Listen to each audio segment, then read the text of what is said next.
Hey everybody, Claire here, and today I am here with the amazing Whitney Adams. Hello everyone. You probably recognize her from her YouTube channel, Whitney A, where she's always talking about amazing things, usually wine related, but not always. Yes, not always. A little sprinkle of some dating and some other fun things. I like that. Today we're talking about something super fun, the must-have bar and wine essentials. Yes. So I kind of took over the bar, but yes, you did. You took over the wine end of life. I did. Should we start with the wine? Let's do it. Let's start with wine. Okay, so, first and foremost, we need to open the wine. So we need a corkscrew, and this is my favorite one. It is lightweight, and it's easy to use, super functional, but also pretty. This comes from My Line bottle stock, and it's the Gold Burst version, my favorite at the moment. And it's great because it has a built-in foil cutter, and also this little kind of Teflon-coated worm. So it goes into the corkscrew really easy, or the cork itself really easy. And yeah, and these are very portable. I mean, I always carry a corkscrew around in my purse. I don't know about you, but. And then a foil cutter really comes in handy. And this is also good for parties too, if you're entertaining a lot of people. Yeah. And just like kind of put pressure on the top of the foil and go around, and these little teeth cut it. Easy, pop it off. Done. Great, done. Love it. So now we need to put the wine in something. Yeah. And I have a couple of favorites. I think a decanter is good, and they don't have to be crazy expensive. Yeah. I literally got this at a thrift store. Oh, amazing. For maybe $10. Yeah. It's such a pretty presentation. Even just sitting on your bar. Yeah. It is both functional and really beautiful. It also looks like you know what you're doing. Yeah. It's sort of like authoritative, like, yes, I'm going to decant the wine. But explain really quickly sort of what the purpose of a decanter is. Okay. The main thing is to give a little bit of air to the wine. So if it feels a little aggressive, a little too tannic for your liking, then it just softens and opens everything up.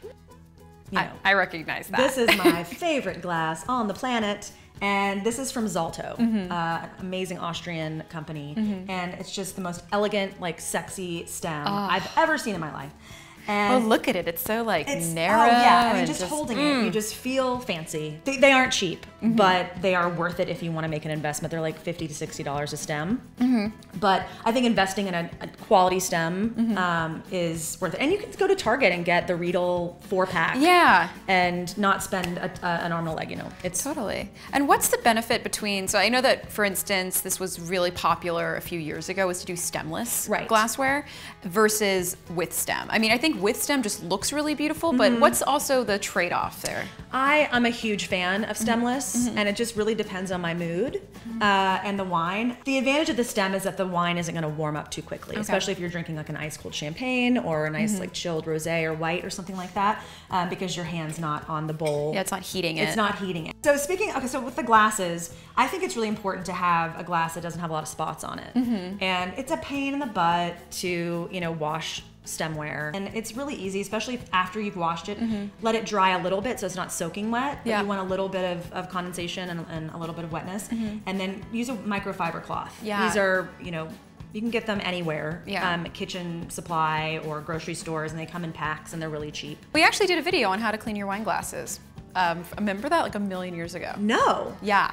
We did? We did. How to clean your wine glass? I know. Okay. We did. Well. And then last but not least is a little something for the table, especially when you're entertaining. I got these at Crate & Barrel. They're super cheap. Like it was like $1 or $2 max. But it's just super clean and modern, kind of elegant. And this is for when you've opened a bottle of wine, you're pouring it out, and you can set it here. And it has a little home on the table. And if there's any drips, it won't get on your table. Well, I over here have my favorite bar tools, and I mean, as a whole setup, it actually is very sexy looking. I know. So my favorite thing in the world, and everyone asks me about these whenever I use it, because it's first off hilarious. It looks like I'm a Bond villain, just like no, Mr. Bond, I expect you to die, like with it's very Goldfinger. I don't know. But so I really like this because first off, it's the perfect size for making 1 to 2 cocktails, and it's gold. So there's that. I'm obsessed with it. It's like it just sort of ends there.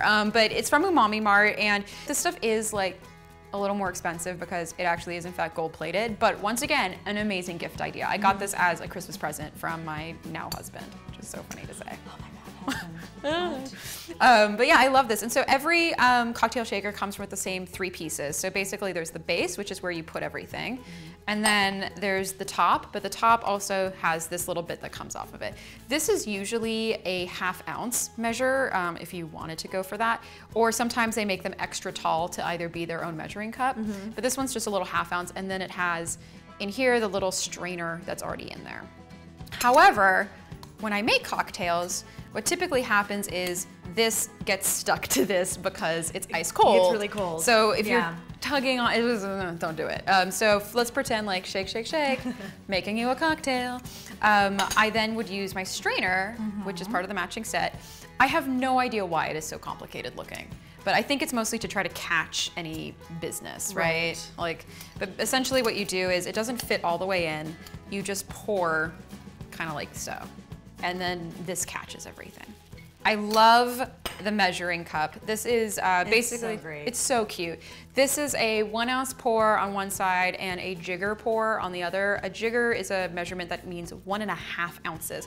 A pony is 2 ounces and then a shot is 1 ounce. So that's essentially what this is. But I love how it looks as a set. It just makes me so happy. So happy. It's so good. And then here's another fun thing. This is a muddler, and this was only $15, and I got it in Oregon at this amazing shop called Canoe. And they actually have like a guy who like whittles muddlers.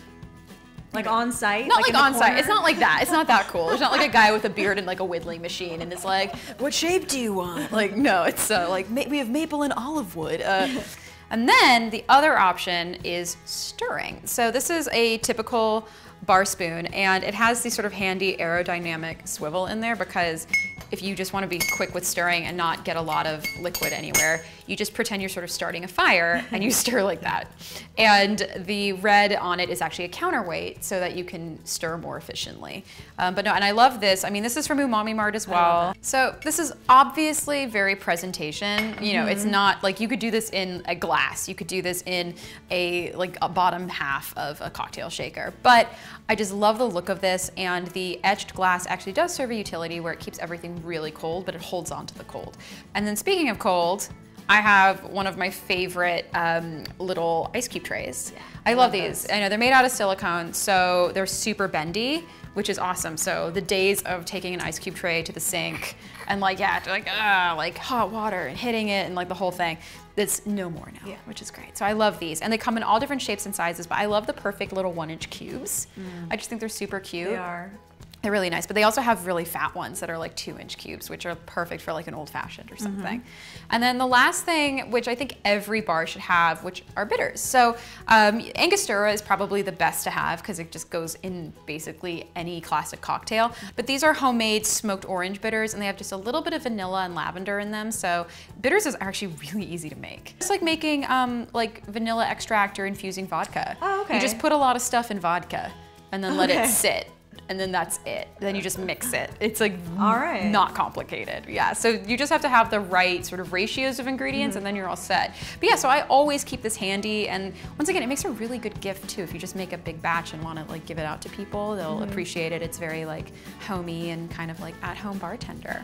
But yeah, this was so fun. It was. I know. Now I want like a cocktail. Now I want a cocktail. Well, we'll have to make a cocktail. Okay, let's do it. Awesome. Well, thank you so much for watching, guys. We're looking forward to your comments below. What other videos do you want to see us collab on and do? And once again, I'm Claire. And I'm Whitney. So make sure to check out Whitney's channel at Whitney A and her amazing website, whitneya.com.